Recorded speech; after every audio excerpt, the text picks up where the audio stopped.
உலகெங்கும் வாழுகிற தமிழ் உறவுகள் யாவருக்கும் என்றும் எடப்பாடியார் யூடியூப் சேனல் வாயிலாக உங்கள் நாஞ்சில் டொமினிக் எனது இதயம் கனிந்த வாழ்த்துக்களையும் வணக்கங்களையும் தெரிவித்துக் கொள்வதில் நான் மட்டற்ற மகிழ்ச்சி அடைகிறேன். அருமைக்குரியவர்களே, இன்றைக்கு நாம் பேச இருக்கிற தலைப்பு என்னன்னா, உள்துறை அமைச்சர் அமித்ஷா அவர்களுடைய தமிழக வருகை என்டிஏ கூட்டணியை இறுதி செய்யுமா என்கிற தலைப்பிலேயே நாம் இன்றைக்கு பேச இருக்கிறோம்.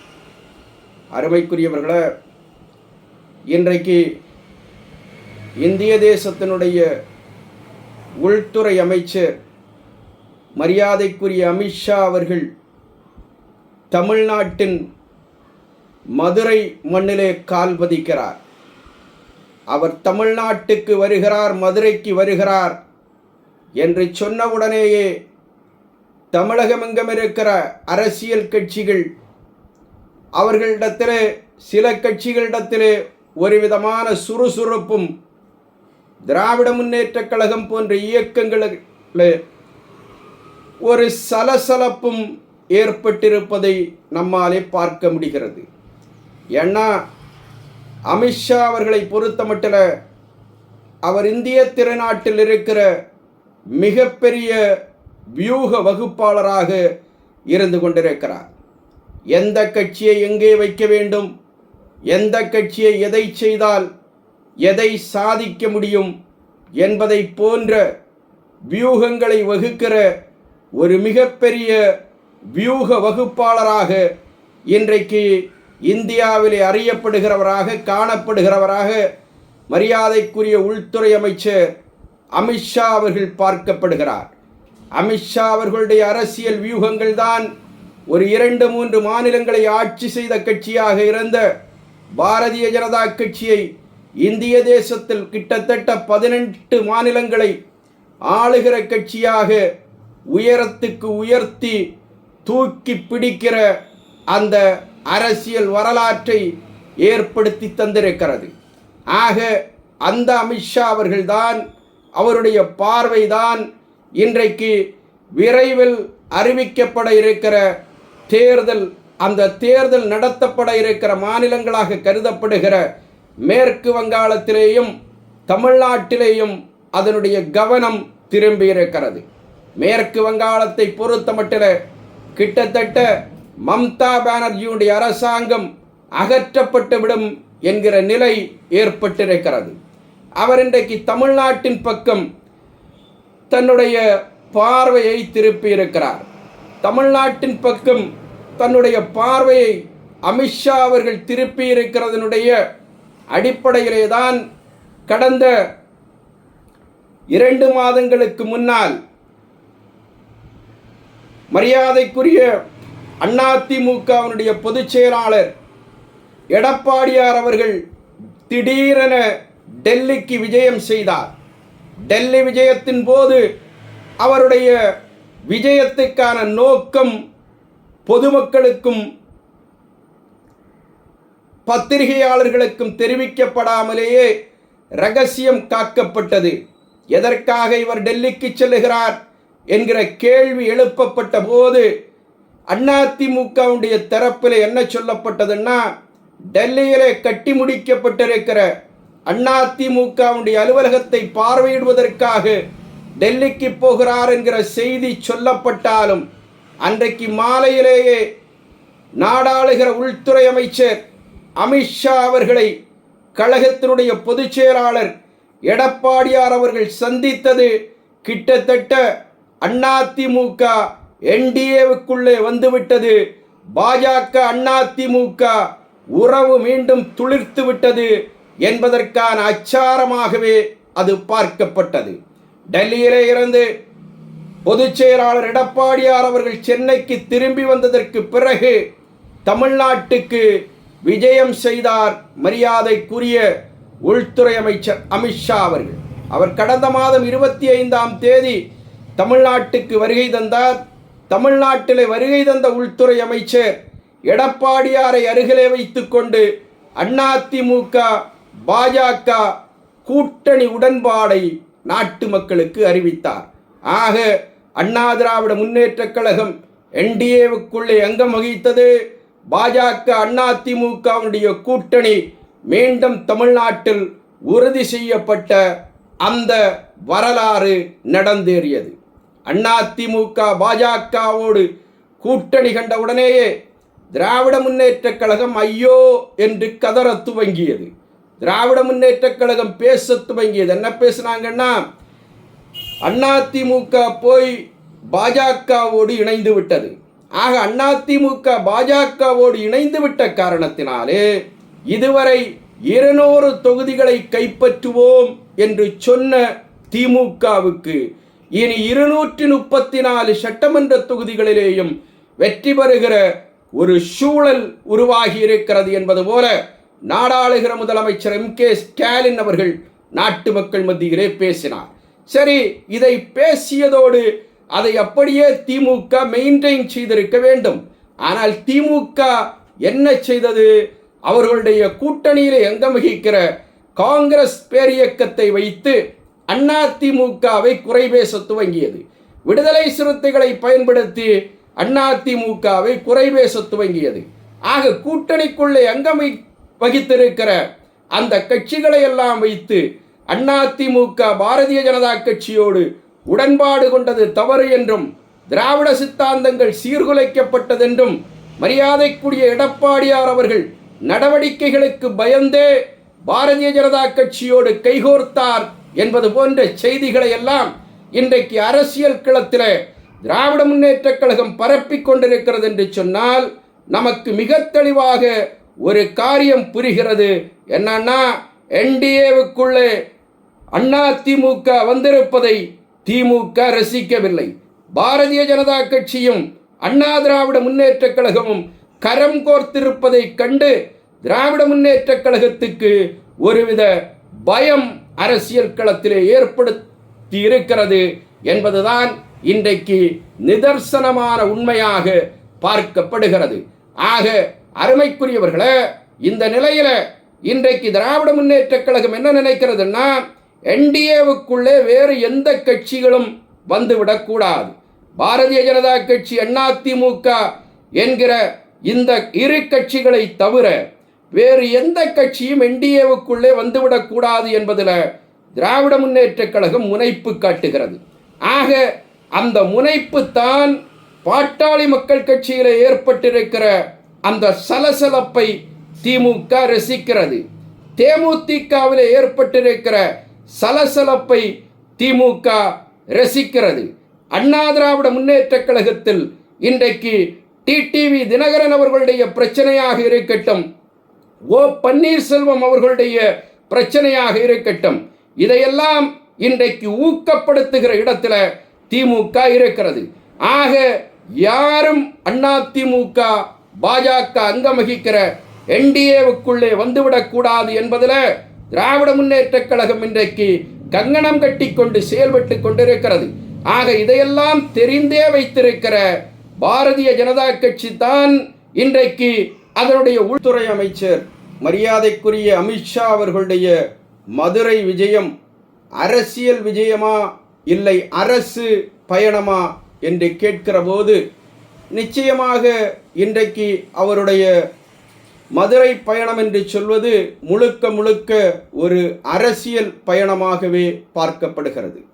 இன்றைக்கு அமித்ஷா அவர்களுடைய இந்த மதுரை பயணத்தில் பாரதிய ஜனதா கட்சியினுடைய தமிழ்நாடு தலைமை என்ன சொல்லுதுன்னா, அவர் நிர்வாகிகளை சந்திப்பதற்காக வருகை தந்திருக்கிறார். நிர்வாகிகளிடத்தில் சில விஷயங்கள் குறித்து பேசுவதற்காக மரியாதைக்குரிய அமித்ஷா அவர்கள் மதுரைக்கு வருகிறார் என்கிற தகவல் சொல்லப்பட்டாலும் கூட அவருடைய இந்த வருகை 3 விஷயங்களுக்காக பார்க்கப்படுகிறது.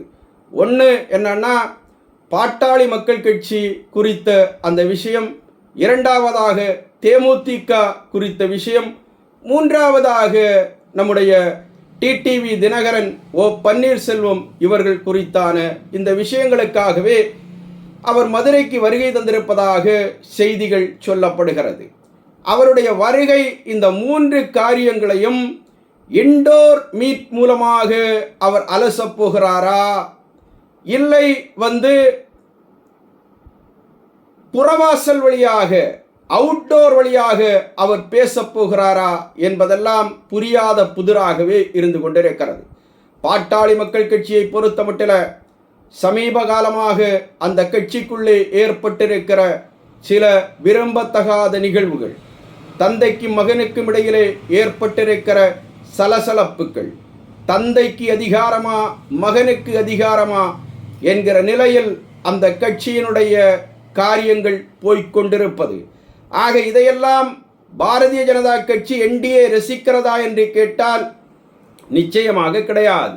பாட்டாளி மக்கள் கட்சி உடைக்கப்பட வேண்டும் என்பதில் என்டிஏவுக்கு பாரதிய ஜனதா கட்சிக்கு உடன்பாடு உண்டா என்று கேட்டால் கிடையாது. ஏன்னா இன்னைக்கு களத்தை பொறுத்த மட்டில் நிர்வாகிகள் வேண்டுமானால் சின்ன டாக்டருக்கு பின்னாலே அணிவகுக்கலாம். ஆனால் வாக்காளர்களை பொறுத்த மட்டில் நிச்சயமாக பாட்டாளி மக்கள் கட்சி என்று சொல்லுகிற போது அவர் மருத்துவர் ஐயா ராமதாஸ் அவர்களோடு தான் வாக்காளர்கள் அந்த சமூகம் பயணிக்கும் என்பதில் மாற்று கருத்தில்லை. இதை உளவுத்துறை மூலமாக இன்றைக்கு மத்திய பாரதிய ஜனதா கட்சி கூட இன்றைக்கு ஊர்ஜிதப்படுத்தி இருக்கிறது. ஆக அந்த அடிப்படையிலே தான் ஒரு 2 நாட்களுக்கு முன்னாலே தைலாபுரம் தோட்டத்தில் மரியாதைக்குரிய மருத்துவர் ராமதாஸ் அவர்களை ஆடிட்டர் குருமூர்த்தி அவர்களும் சைதை துரைசாமி அவர்களும் சந்தித்து பேசியிருக்கிறார்கள். ஆக ஆடிட்டர் குருமூர்த்தி அவர்களும் சைதை துரைசாமி அவர்களும் தைலாபுரம் தோட்டத்துக்கு செல்ல வேண்டும், மருத்துவர் ராமதாஸ் அவர்களை சந்தித்து பேச வேண்டும் என்று சொன்னால் அது கூட பாரதிய ஜனதா கட்சியுடைய ஒப்புதலோ கட்டளையோ இல்லாமல் இவர்கள் நிச்சயமாக மருத்துவர் ராமதாஸை சந்தித்திருக்க முடியாது, பேசியிருக்க முடியாது என்பதை நாம் நன்றாகவே உணர்ந்தவர்களாக, தமிழ்நாட்டினுடைய அரசியலை தெரிந்தவர்கள் அறிந்தவர்கள் அறிந்து கொண்டதாக இருந்து கொண்டிருக்கிறது. ஆக இந்த சந்திப்புகளுக்கு பிறகு, இந்த சந்திப்புகளை தொடர்ந்து தான் நேற்றைய தினம் என்னன்னா மருத்துவர் ஐயா ராமதாஸ் அவர்கள் பத்திரிகையாளர்களிடத்திலே ஒரு பேட்டியை கொடுக்கிறார். அந்த பேட்டியின் போது என்னன்னா அவர் சில காரியங்களை குறிப்பிட்டு பேசுகிறார். குறிப்பிட்டு பேசுகிற போது பத்திரிகையாளர்கள் எதையோ பேசுகிறார்கள். அவர்கள் கேட்கிறார்கள், கூட்டணி குறித்து நீங்கள் தான் முடிவு செய்வீர்களா, இல்லை சின்ன மருத்துவராக இருக்கிற அன்புமணி அவர்கள் முடிவு செய்வாரா என்று கேட்கிற போது அவர் ஒரு விதமாக பதில் சொல்லுகிறார். அந்த பதிலுக்கு மீண்டும் பத்திரிகையாளர்கள் கேட்கிறார்கள். என்னன்னா அன்புமணி சொல்லுகிறார், நான் தான் கூட்டணியை தீர்மானிப்பேன் என்று சொல்லுகிறார். அது எப்படி என்று கேட்கிற போது மருத்துவர் ஐயா ராமதாஸ் அவர்கள் சொல்லுகிறார், நாங்கள் சேர்ந்து முடிவு செய்வோம் அதையெல்லாம் அப்படி என்று பேசுகிறார். ஆக அந்த இடத்துக்கு பாட்டாளி மக்கள் கட்சியை கொண்டு வந்து நிறுத்தி இருக்கிறதுனா இன்னைக்கு வருகை தந்திருக்கிற மரியாதைக்குரிய உள்துறை அமைச்சர் ஐயா நம்முடைய அமித்ஷா அவர்கள் இந்த விவகாரங்கள் குறித்து பாட்டாளி மக்கள் கட்சி இடத்துல இண்டோர் வழியாகவோ அவுட்டோர் வழியாகவோ பேசி அவர்களுக்குள் ஒரு முடிவுக்கு கொண்டு வர இருக்கிறார். அவர்கள் என்டிஏ கூட்டணியில முழுமையாக அங்கம் வகிக்க இருக்கிறார்கள் என்பதில் எந்த விதமான மாற்றமும் கிடையாது. ஏன்னா பாட்டாளி மக்கள் கட்சியை பொறுத்த மட்டில் என்டிஏவை தவிர்த்து அவர்களுக்கு ஏதாவது ஆப்ஷன் தமிழ்நாட்டில் இருக்கிறதா என்று கேட்டால் அதுவும் கிடையாது. ஆக என்டிஏவுக்குள்ளே தான் அவர்கள் பயணித்தாக வேண்டும் என்கிற நிலை இருக்கிறது. இன்னைக்கு மரியாதைக்குரிய உள்துறை அமைச்சர் அவர்களுடைய இந்த விஜயத்தின் போது அது உறுதி செய்யப்பட்டு விடும் என்று எதிர்பார்க்கப்படுகிறது. அடுத்தபடியாக இரண்டாவது என்னன்னா மரியாதைக்குரிய தேமுதிகவுடைய நிலை. தேமுதிகவை பொறுத்த மட்டிலே அதிமுகவுடைய கூட்டணியிலே தான் அவர்கள் தொடர்ந்தார்கள். ஆனால் அதிமுக கூட்டணிக்குள்ளே சில முரண், ஏதன்னா ராஜ்யசபா எம்பி ஒதுக்கியதில் அவர்களுக்குள் ஏற்பட்ட ஒரு மனவருத்தம். அந்த மனவருத்தத்தினுடைய காரணத்தினாலே மரியாதைக்குரிய அந்த பொதுச் செயலாளர் பிரேமலதா விஜயகாந்த் அவர்கள் திராவிட முன்னேற்ற கழகத்துடைய தலைவர் கருணாநிதி மகன் MK ஸ்டாலின் அவர்களை புகழ்ந்து பேசுகிறார். அவருடைய ஆட்சியை புகழ்ந்து பேசுகிறார். ஸ்டாலின் என்னுடைய உடன் பிறந்த சகோதரர் என்று சொல்லுகிறார். ஆக இதெல்லாம் அதிமுகவுக்குள்ளே சில சலசலப்புகளை ஏற்படுத்தியிருந்தாலும் கூட மரியாதைக்குரிய காங்கிரஸ் கட்சியுடைய மாநில தலைவராக இருக்கிற செல்வ பெருந்தகை மூலமாக திமுக கூட்டணியோடு வருகிற சில உடன்பாடுகள் பேசப்பட்டிருந்தாலும் கூட திமுகவிடமிருந்து தேமுதிகவுக்கு கிடைத்த சைன் என்னன்னா அந்த எண்ணிக்கைகள், சீட்டுகளுக்கான எண்ணிக்கைகள் குறித்து பேசுகிற போது திமுகவுக்கு ஒரு சிஸ்டம் உண்டு. என்னன்னா இதயத்தில் இடம் உண்டு, ஆனால் சீட்டுகளில் உங்களுக்கு இடமில்லை என்பது போன்ற ஒரு நிலைப்பாடு கடந்த கால அரசியலில் நாம் பார்த்திருக்கிறோம். ஆக அது போன்ற ஒரு தகவல் காங்கிரஸ் மூலமாக தேமுதிகவுக்கு சொல்லப்பட்டிருப்பதாக நாம் அறிகிறோம். என்னன்னா, சீட்டுகளுடைய எண்ணிக்கையை மிக குறைவாக குறைத்து மற்ற விஷயங்களை தேமுதிக எதிர்பார்க்கிற அளவுக்கு செய்து தரும் என்பது போன்ற தகவல்களை இன்றைக்கு காங்கிரஸ் கட்சியினுடைய தமிழ்நாடு தலைவர் செல்வ பெருந்தகை மூலமாக மரியாதைக்குரிய பிரேமலதா விஜயகாந்த் அவர்களுக்கு சொல்லி இருப்பதாகவும், இதை பிரேமலதா விஜயகாந்த் அவர்கள் மனரீதியாக ஒத்துக்கொள்ளாமல் இருப்பதாகவும், ஏன்னா திமுக தரப்பிலிருந்து எந்த விதத்திலையும் ராஜ்யசபாவுக்கான அந்த உத்தரவாதம் தேமுதிகவுக்கு தரப்படவில்லை.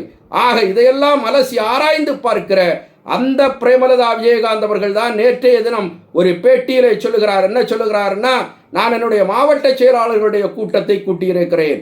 மாவட்ட செயலாளர் கூட்டத்திலே கருத்துக்களை கேட்பேன். யாரோடு கூட்டணிக்கு செல்ல வேண்டும் என்று கருத்துக்களை கேட்பேன்.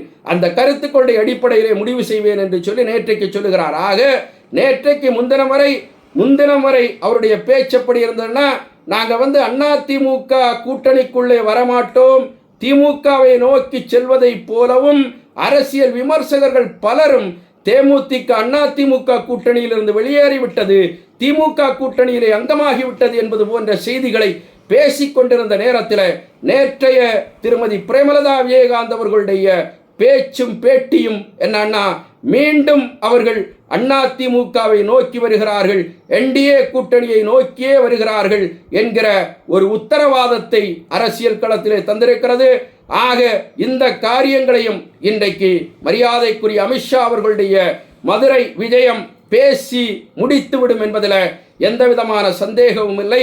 அடுத்தது மூணாவது விஷயமாக என்னன்னா, மரியாதைக்குரிய டிடிவி தினகரன் அவர்களும் மரியாதைக்குரிய ஓ பன்னீர்செல்வம் அவர்களும் அதிமுக அங்கவகிக்கிற என்டிஏ கூட்டணியிலே தொடர்வது குறித்தான காரியம். டிடிவி தினகரன் அவர்களை பொறுத்த மட்டிலே அவர் தனி இயக்கம் வைத்திருக்கிறார். ஆக அந்த இயக்கம் என்டிஏ கூட்டணிக்குள்ளே அங்கம் வகித்து தொடர்வதில் அதிமுகவுக்கு எந்த விதமான ஆட்சேபனையும் இருக்க முடியாது என்பதிலே சந்தேகம் கிடையாது. ஆனால் மரியாதைக்குரிய ஓ பன்னீர்செல்வம் அவர்களை பொறுத்த மட்டிலே அவருக்கென்று அமைப்பில்லை. அவர் அதிமுகவுக்குள்ளே ஏற்றுக்கொள்ளப்படுவாரான்னா, கழகத்துடைய பொதுச் செயலாளர் மரியாதைக்குரிய எடப்பாடியார் அவர்கள் அமித்ஷா அவர்களிடத்திலேயும் பாஜக தலைமையிடத்திலே மிக தெளிவாக சொல்லிவிட்டார். என்னன்னா, அவரை கட்சிக்குள்ளே சேர்த்துக் கொள்ளுகிற அந்த பேச்சுக்கே இடமில்லை. அதிமுகவுக்கு அவர் என்டிஏயிலே அங்கம் வகிப்பதில், பாரதிய ஜனதா கட்சியோடு சேர்ந்து பயணிப்பதில் எந்த விதமான கருத்து வேறுபாடும் இல்லை என்கிற தகவலை பாஜகவுடைய மேலிடத்துக்கு அதிமுக தெரிவித்து விட்டதாக தகவல்கள் சொல்லுகிறது. ஆக இந்த ஓ பன்னீர்செல்வம் அவர்களுக்கு இன்றைய மரியாதைக்குரிய நம்முடைய அமித்ஷா அவர்களுடைய விஜயத்தின் மூலமாக ஒரு செய்தி சொல்லப்பட இருப்பதாக இன்றைக்கு கேள்விப்படுகிறோம். என்னன்னா, தனி லெட்டர் பேடை நீங்கள் உருவாக்கி கொள்ளுங்கள். ஆக தனி லெட்டர் பேடை நீங்கள் உருவாக்கி கொள்ளுகிற போது என்டிஏவிலே உங்களுக்கான சீட்டுகள் தரப்படும் என்கிற செய்தி இன்னைக்கு ஓ பன்னீர்செல்வம் தரப்புக்கு சொல்லப்பட இருப்பதாகவும், அவர்களையும் பாஜக செட்டில் செய்துவிடும் என்பது போன்ற ஒரு தகவல் சொல்லப்படுகிறது. ஆக இதையெல்லாம் பாரதிய ஜனதா கட்சி எதற்காக செய்து கொண்டிருக்கிறது?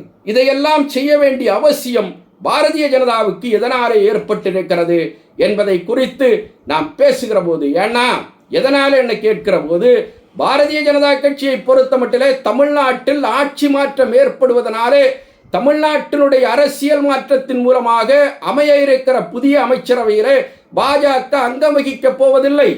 ஆட்சி அதிகாரத்துக்கு வரப்போவது அதிமுக, கோட்டை கொத்தளத்துக்கு வரப்போவது புரட்சி தமிழர் எடப்பாடியார். ஆக இதுல அதிமுக ஆட்சிக்கு வருவதனாலே பாஜகவுக்கு என்ன லாபம் என்று கேட்கிற போது ஒரு பழமொழி சொல்லுவாங்க. என்ன சொல்லுவாங்கன்னா, இந்த ஆதாயம் இல்லாமல் டேஷ் ஆற்றோடு போக மாட்டார், ஆத்துல போக மாட்டார் என்பது போன்ற ஒரு பழமொழி உண்டு. ஆக அதைத்தான் இன்றைக்கு பாரதிய ஜனதா பிடிக்கிறது. பாரதிய ஜனதா கட்சிக்கு தமிழ்நாட்டை ஆளுகிற திராவிட முன்னேற்ற கழகம் இரண்டாவது முறையாக வெற்றி பெற்று மீண்டும் ஆட்சி அதிகாரத்துக்கு வந்தால் பாரதிய ஜனதா கட்சிக்கு மிகப்பெரிய கேடாக அது முடியும். ஏன் கேடாக முடியும்னா, பாரதிய ஜனதா கட்சியுடைய இலக்கு 2026 சட்டமன்ற தேர்தல் அல்ல. பாரதிய ஜனதா கட்சியை பொறுத்த மட்டிலே அவர்களுடைய இலக்கு 2029 நாடாளுமன்ற தேர்தல். நாடாளுமன்ற தேர்தலை பொறுத்த மட்டிலே 40 ஒரு 30 நாடாளுமன்ற தொகுதியாவது பாஜகவுக்கு தேவை. ஆக அந்த தேவையை பூர்த்தி செய்ய வேண்டும் என்று சொன்னால் 26 ஆட்சி மாற்றம் தேவை. ஆக அந்த ஆட்சி மாற்றத்தை பாஜகவால் தமிழ்நாட்டில் தன்னந்தனியாக கொடுக்க முடியுமான்னா முடியாது. ஆக அது யாரால் சாத்தியப்படும்னா கட்டமைப்பை சரியாக வைத்திருக்கிற ஆண்ட கட்சியாக இருக்கிற அதிமுகவால் மட்டுமே முடியும் என்பதை பாரதிய ஜனதா கட்சி நன்றாகவே அறிந்திருக்கிறது. ஆக அது அறிந்து வைத்திருக்கிற காரணத்தினாலே அதிமுகவை அதற்காக பாரதிய ஜனதா கட்சி பயன்படுத்திக் கொள்ளுகிறது. 2026 சட்டமன்ற தேர்தலில் அதிமுக ஆட்சி அதிகாரத்துக்கு வருகிற போது அருமைக்குரியவர்களே 2029 நாடாளுமன்ற தேர்தலில் பாரதிய ஜனதா கட்சி எதை நினைக்கிறதோ அதை சாதித்து காட்ட முடியும் என்கிற அந்த முனைப்பிலே தான் பாரதிய ஜனதா கட்சி இன்றைக்கு செயல்பட்டு கொண்டிருக்கிறது என்பதில் எந்த விதமான சந்தேகமும் இல்லை. தமிழ்நாட்டில் இருக்கிற பல்வேறு நாடாளுமன்ற உறுப்பினர்களை எடுக்க வேண்டும், வெற்றி பெற வேண்டும் என்கிற முனைப்பில் செயல்படுகிற பாரதிய ஜனதா கட்சியினுடைய முதல் எதிர்பார்ப்பாக இருக்கிற நாடாளுமன்ற தொகுதி எதுன்னா தென்கோடியின் கடைக்கோடி தொகுதியாக இருக்கிற கன்னியாகுமரி நாடாளுமன்ற தொகுதி. கன்னியாகுமரி நாடாளுமன்ற தொகுதி ஏற்கனவே பாரதிய ஜனதா கட்சி வசம் இருந்த தொகுதி. பாரதிய ஜனதா கட்சியினுடைய சார்பிலே மரியாதைக்குரிய பொன்னார் அவர்கள் மத்திய அமைச்சராக பயணித்த தொகுதி இந்த தொகுதி. இந்த தொகுதி இன்னைக்கு யாருடைய கட்டுப்பாட்டில் இருக்கிறதுனா காங்கிரஸ் பேரியக்கத்தினுடைய கரங்களிலே இருக்கிறது. யார் மூலமாக இருக்கிறதுனா திராவிட முன்னேற்ற கழகம் மூலமாக இருக்கிறது. திராவிட முன்னேற்ற கழகம் மூலமாக இருக்கிறதுனா திராவிட முன்னேற்ற கழகம் அந்த அளவுக்கு கன்னியாகுமரி மாவட்டத்திலே பலம் பொருந்திய கட்சியாக இருக்கிறதான்னு கேட்டா நிச்சயமாக கிடையாது. அரசியல் ரீதியாக பார்க்கிற போது திராவிட முன்னேற்ற கழகம் அதிமுகவை விட வலிமை குன்றிய கட்சியாகத்தான் கன்னியாகுமரி மாவட்டத்தில் இருந்து கொண்டிருக்கிறது. ஆனால் காங்கிரஸ் பேரியக்கமும் திராவிட முன்னேற்ற கழகமும் இடதுசாரிகளும் ஒன்றாக பயணிக்கிற போது கன்னியாகுமரி மாவட்டத்தில் இருக்கிற சிறுபான்மை கிறிஸ்தவர்களுடைய வாக்குகளை என்ன பண்ணுதாங்கன்னா ஒட்டுமொத்தமாக அவர்கள் அள்ளிக்கொண்டு போகிறார்கள். அப்படி அவர்கள் அள்ளிக்கொண்டு போகிற காரணத்தினாலே தான் என்ன ஆகுதுன்னா கன்னியாகுமரி நாடாளுமன்ற தொகுதி பாஜகவுடைய கரங்களிலே இருந்து இடம்பெயர்ந்து போகிறது. அது காங்கிரஸ் கட்சியை நோக்கி போகிறது. கன்னியாகுமரி மாவட்டத்தில் இருக்கிற கன்னியாகுமரி நாடாளுமன்ற தொகுதியை பாரதிய ஜனதா கட்சி 2029 கைப்பற்ற வேண்டும் என்று சொன்னால் கன்னியாகுமரி மாவட்டத்தில் திராவிட முன்னேற்ற கழகத்தை பலமிழக்க செய்ய வேண்டும் என்பதில் பாரதிய ஜனதா கட்சி மிக குறியாக கங்கணம் கட்டி கொண்டு நிற்கிறது. ஆக அது கங்கணம் கட்டி நிற்கிறதுன்னா அதனுடைய பார்வை யார் மீது விழுகிறதுன்னா இன்னைக்கு இந்த மாவட்டத்தில் இருந்த அமைச்சராக உலா வந்து கொண்டிருக்கிற மரியாதைக்குரிய மனோஜ் தங்கராஜ் அவர்கள் மீது விழுகிறது. மனோஜ் தங்கராஜ் அவர்களை பொறுத்த மட்டில் கடந்த காலங்களில் மரியாதைக்குரிய நாடாளுகிற பிரதமர் நரேந்திர மோடி அவர்களுடைய தமிழ்நாட்டு வருகையின் போது அவர் ஒரு ஆலய கோவிலிலே சென்று அவர் வழிபாடு நடத்தியதை, அவர் செங்கோலோடு இருந்த அந்த காட்சிகளை ஏளனப்படுத்தி கொச்சைப்படுத்தி நாட்டு மக்கள் மத்தியிலே பேசியதன் நிமித்தமாக மனோஜ் தங்கராஜ் அவர்கள் மீது ஒரு கடினமான பார்வை பாரதிய ஜனதா கட்சிக்கு உண்டு. ஆக மனோஜ் தங்கராஜ் அவர்கள் அமைச்சர் பதவியிலே இருந்து நீக்கப்பட்ட போது இந்த காரணத்துக்காக பாஜகவினுடைய தலையீட்டால் மனோஜ் தங்கராஜ் நீக்கப்பட்டார் என்கிற செய்தி கூட நாட்டு மக்கள் மத்தியிலே வாசிக்கப்பட்டது உண்டு. ஆனால் நீக்கப்பட்ட மரியாதைக்குரிய மனோஜ் தங்கராஜ் அவர்கள் மீண்டும் கன்னியாகுமரி மாவட்டத்திலிருந்து அவரை அமைச்சராக நியமிக்க வேண்டிய நிர்பந்தம் திராவிட முன்னேற்ற கழகத்தினுடைய தலைமைக்கு எதனாலே ஏற்பட்டதுன்னா திராவிட முன்னேற்ற கழகத்தினுடைய தலைமைக்குள் வந்த ஒரு வித அச்சம். என்ன அச்சம்னா கன்னியாகுமரி மாவட்டத்தில் இருக்கிற சிறுபான்மை கிறிஸ்தவர்கள் நம்மளை புறக்கணித்தால் முழுமையாக அவர்கள் திராவிட முன்னேற்ற கழகத்துக்கு எதிராக வந்துவிட்டால் இந்த களத்தை கன்னியாகுமரி மாவட்டம் என்கிற களத்தை திமுக காங்கிரஸ் இழந்து விட்டால் மற்ற மாவட்டங்களிலேயும் இது பிரதிபலிக்கும். ஆக சிறுபான்மை கிறிஸ்தவர்கள் இஸ்லாமியர்களுடைய வாக்குகள் தங்களுக்கு கிடைக்காத நிலை அரசியல் களத்திலே ஏற்பட்டுவிடக் கூடும் என்பதற்காக மட்டும்தான் கன்னியாகுமரி மாவட்டத்திலே இருந்த சில சிறுபான்மை அமைப்புகள், கிறிஸ்தவ அமைப்புகள், கிறிஸ்தவ பாதிரியார்கள், ஆயர்கள், பேராயர்கள் இவர்களுடைய அந்த வழிகாட்டுதல் படிதான் இன்றைக்கு மீண்டும் மனோ தங்கராஜ் அவர்கள் கன்னியாகுமரி மாவட்டத்தில் இருந்து திராவிட முன்னேற்ற கழக அமைச்சரவையிலே அமைச்சராக சேர்க்கப்பட்டிருக்கிறார் என்கிற உண்மை பாரதிய ஜனதா கட்சி தெரிந்தே வைத்திருக்கிறது. ஆக இதற்காகத்தான் பாரதிய ஜனதா கட்சியை கன்னியாகுமரி மாவட்டத்தில் களத்தில் எதிர்த்து அரசியல் நடத்துகிற நிர்வாகத்தை பாரதிய ஜனதா கட்சி அதிமுக தலைமைக்கு சுட்டி காட்டுகிறது. கன்னியாகுமரி மாவட்டத்தை பொறுத்தமட்டில் 6 சட்டமன்ற தொகுதிகள் இருக்கிறது. இந்த 6 சட்டமன்ற தொகுதிகளில் கன்னியாகுமரி, நாகர்கோவில், குளச்சல் என்கிற சட்டமன்ற தொகுதிகள் கன்னியாகுமரி கிழக்கு பகுதியிலே கிழக்கு மாவட்டமாகவும், பத்மநாபபுரம், விளவங்கோடு, கிள்ளியூர் என்கிற 3 சட்டமன்ற தொகுதிகள் மேற்கு பகுதியிலே கன்னியாகுமரி மேற்கு மாவட்டமாகவும் இன்றைக்கு செயல்பட்டு கொண்டிருக்கிறது. சமீபத்தில் ஒரு கருத்து கணிப்பு நடத்தப்பட்டது.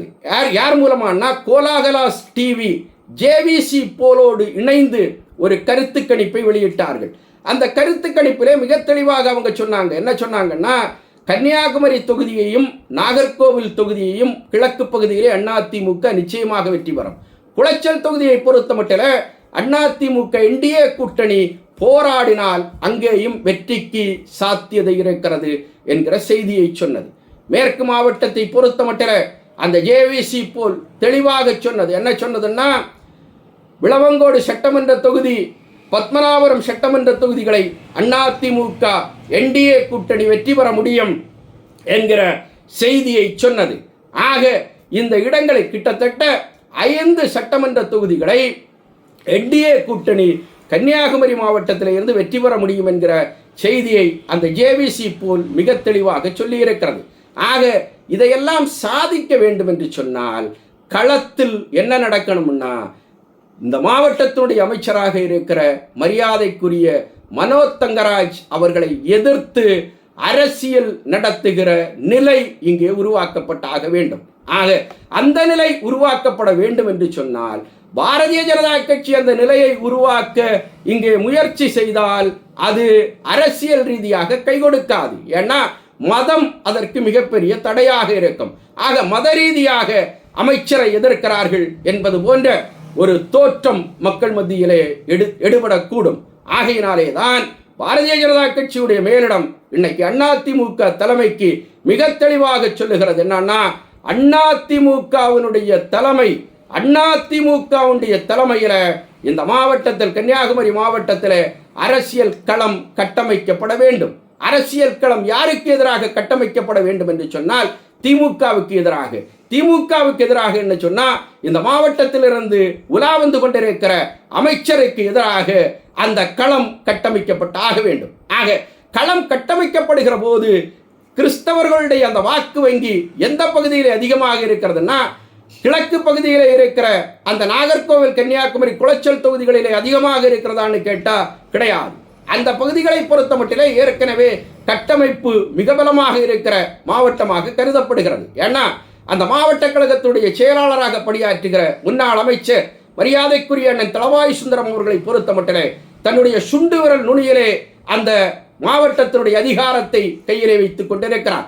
தொண்டர்களை தன்னுடைய சுண்டு விரல் நுனியிலே வைத்து அவருடைய கண்ணசைவுக்கு ஏற்றவாறு தொண்டர்கள் சுழலுகிற ஒரு சூழலை அங்கே உருவாக்கி வைத்திருக்கிறார். ஆக நிச்சயமாக கன்னியாகுமரி சட்டமன்ற தொகுதி, நாகர்கோவில் சட்டமன்ற தொகுதி அண்ணன் தளவாய் சுந்தரம் அவர்களுடைய தலைமையில வெற்றி வாகையை சூடுகிற தொகுதியாக என்டிஏவுக்கு அமையும். அவர் இன்னும் முனைப்பு காட்டுகிற போது நிச்சயமாக குளச்சல் சட்டமன்ற தொகுதியை கூட என்டிஏ கைப்பற்றுகிற நிலை அந்த கிழக்கு பகுதியிலே, கிழக்கு மாவட்டத்திலே ஏற்பட்டிருக்கிறது. கன்னியாகுமரி மேற்கு மாவட்டத்தை பொறுத்த மட்டிலே தான் அருமைக்குரியவர்களே, ஜேவிசி போல் மிக தெளிவாக சொல்லுகிறது, 2 தொகுதிகள் என்டிஏ வெற்றி பெறுவதற்கான வாய்ப்பு இருக்கிறது.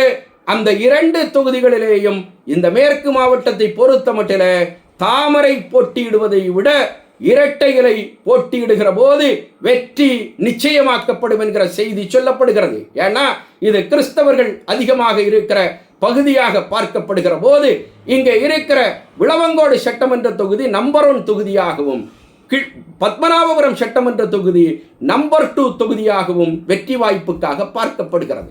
ஆக இந்த 2 தொகுதிகளையும் அதிமுக கூட்டணி, பாஜக கூட்டணி, என்டிஏ கூட்டணி வெற்றி பெற்று கைப்பற்ற வேண்டும் என்று சொன்னால் இந்த பகுதியில் களம் அமைச்சர் மனோ தங்கராஜ் அவர்களுக்கு எதிராக கட்டமைக்கப்பட்டாக வேண்டும். ஆங்காங்கே அமைச்சர் மனோ தங்கராஜ் அவர்களை பொறுத்தமட்டில் அவர் அமைச்சராக வருவதற்கு முன்னால் அவர் திராவிட முன்னேற்றக் கழகம் எதிர்க்கட்சியாக இருந்தபோது களத்தில் கையில் எடுத்த காரியங்கள் பல காரியங்கள் உண்டு. அவர் முக்கியமாக கையில் எடுத்த காரியம் என்னன்னா, அவர் தன்னை ஒரு இயற்கை ஆர்வலராக காட்டிக்கொண்டார். காடுகள் அழிக்கப்படக்கூடாது, மலைகள் அழிக்கப்படக்கூடாது, ஆறுகள் அழிக்கப்படக்கூடாது, குளங்கள் அழிக்கப்படக்கூடாது, மலைகள் தகர்க்கப்படக்கூடாது, மண் எடுக்கப்படக்கூடாது என்பது போன்ற இந்த சித்தாந்தங்களை கடைபிடித்தார். அதற்காக பல்வேறு மாதக்கணக்கில் உண்ணாவிரதம் மேற்கொண்ட அந்த வரலாறுகள் எல்லாம் இன்றைக்கு அமைச்சர் பெருமகனாராக இருந்து கொண்டிருக்கிற மரியாதைக்குரிய அண்ணன் மனோ தங்கராஜ் அவர்களுக்கு உண்டு. ஆக அதற்கெல்லாம் ஏறுக்கு மாறாக இன்றைக்கு கன்னியாகுமரி அரசியல் நடந்து கொண்டிருக்கிறது. மலைகள் தகர்க்கப்படுகிறது, மண்கள் கடத்தப்படுகிறது. ஆக இதையெல்லாம் கையிலே எடுத்துக்கொண்டு மனோ தங்கராஜ் அவர்களுக்கு எதிராக அதிமுக களம் அமைக்க வேண்டும், மனோ தங்கராஜ் அவர்களுக்கு எதிராக பேச வேண்டும், மனோ தங்கராஜ் அவர்களுக்கு எதிராக போராட்டங்கள் நடத்த வேண்டும். ஆக இதையெல்லாம் கன்னியாகுமரி மேற்கு மாவட்டத்தில் ஒரு நிர்வாகம் கட்டமைக்கிற போதுதான், கட்டி எழுப்புகிற போதுதான் இங்கே இருக்கிற விளவங்கோடு பத்மநாபபுரம் தொகுதிகளை அதிமுக அடித்து தூக்க முடியும் என்கிற நிலையை இன்னைக்கு பாரதிய ஜனதா கட்சியுடைய தலைமை யாருக்கு சுட்டி காட்டி இருக்கிறதுன்னா அதிமுகவுடைய தலைமைக்கு சுட்டி காட்டி இருக்கிறது. ஏன்னா பாரதிய ஜனதா கட்சியுடைய மாநில தலைவராக இருக்கிற மரியாதைக்குரிய அண்ணன் நயினார் நாகேந்திரன் அவர்களை பொறுத்தமட்டில் அவர் நெல்லை மாவட்டத்தை சார்ந்தவராக இருந்தாலும் அவருடைய பூர்வீகமாக கருதப்படுவது என்னன்னா கன்னியாகுமரி மாவட்டம். கன்னியாகுமரி மாவட்டத்தினுடைய நூக் அண்ட் கோர்னரை அறிந்தவராக அவர் இருக்கிறார். கன்னியாகுமரி மாவட்ட அரசியலை தெரிந்தவராக இருக்கிறார். கன்னியாகுமரி மாவட்ட அதிமுக தொண்டர்களையும் தோழர்களையும் நன்றாகவே தெரிந்தவராக, பரிச்சயப்பட்டவராக மரியாதைக்குரிய அண்ணன் நயினார் நாகேந்திரன் அவர்கள் இருந்து கொண்டிருக்கிற காரணத்தினாலே கன்னியாகுமரி மேற்கு பகுதியிலே அதிமுக அரசியலை எவ்வாறு கட்டமைக்க வேண்டும் என்பது போன்ற சில காரியங்களை எல்லாம் அவர் அதிமுகவுடைய தலைமைக்கு சொல்லி இருக்கிறார். ஆக இது போன்ற காரியங்கள் நிச்சயமாக கட்டி எழுப்பப்படும். அதிமுகவில் ஆக என்டிஏ கூட்டணி கன்னியாகுமரி மாவட்டத்தில் கிட்டத்தட்ட ஒரு 4 அல்லது 5 தொகுதிகளை வெற்றி பெறுகிற போது இங்கே இருந்து அதிமுக 26 அமைய இருக்கிற அந்த எடப்பாடியார் அவர்களுடைய தலைமையிலான அமைச்சரவையிலே ஒரு 4-5 எம்எல்ஏக்கள் வருகிற போது நிச்சயமாக பாரதிய ஜனதா கட்சிக்கு தெரியும் அவர்களுடைய அந்த குறிக்கோளாக இருக்கிற 2029 தென்கோடியின் கடைக்கோடியாக இருக்கிற அந்த கன்னியாகுமரி நாடாளுமன்ற தொகுதியில இருந்து பாரதிய ஜனதா கட்சியுடைய வெற்றி முழக்கம் புறப்படும், வெற்றி புறப்படும் என்பதிலே அவர்கள் தெளிவாக இருக்கிறார்கள். ஆகையினாலேதான் கன்னியாகுமரியை அவர்கள் குறிப்பிட்டு கங்கணம் கட்டிக்கொண்டு கன்னியாகுமரி வெற்றிக்காக செயல்பட்டு கொண்டிருக்கிறார்கள் என்பதிலே எள்ளளவும் மாற்றம் கிடையாது. ஆக அருமைக்குரியவர்களே, இன்றைக்கு நம்முடைய உள்துறை அமைச்சர் மரியாதைக்குரிய அமித்ஷா அவர்களுடைய மதுரை வருகை அரசியல் களத்திலே மிகப்பெரிய அதிர்வுகளை ஏற்படுத்தி கொண்டிருக்கிறது. எல்லா காரியங்களுக்கும் நிச்சயமாக என்டிஏ கூட்டணிக்குள் சலனமில்லாமல் சலசலப்பில்லாமல் நல்ல தீர்வுகளை நம்முடைய உள்துறை அமைச்சர் அமித்ஷா அவர்களுடைய வருகை முடிவு செய்து தருகிற வருகையாக இருக்கும், கூட்டணிகளை ஸ்திரப்படுத்துகிற வருகையாக இருக்கும் என்பதை நான் பணிவோடும் தெளிவோடும் இந்த நாட்டு மக்களுக்கு சொல்லிக்கொண்டு செவிமடுத்த நல்லுள்ளம் படைத்த தோழர்களுக்கு நன்றி சொல்லி விடைபெறுகிறேன். அண்ணா நாமம் வாழ்க, புரட்சி தலைவர் நாமம் வாழ்க. நான் வணங்குகிற தெய்வம் புரட்சி தலைவி அம்மா புகழ் ஓங்குக, வாழ்க. 2026 முதலமைச்சர் அண்ணன் எடப்பாடியார். நன்றி, வணக்கம்.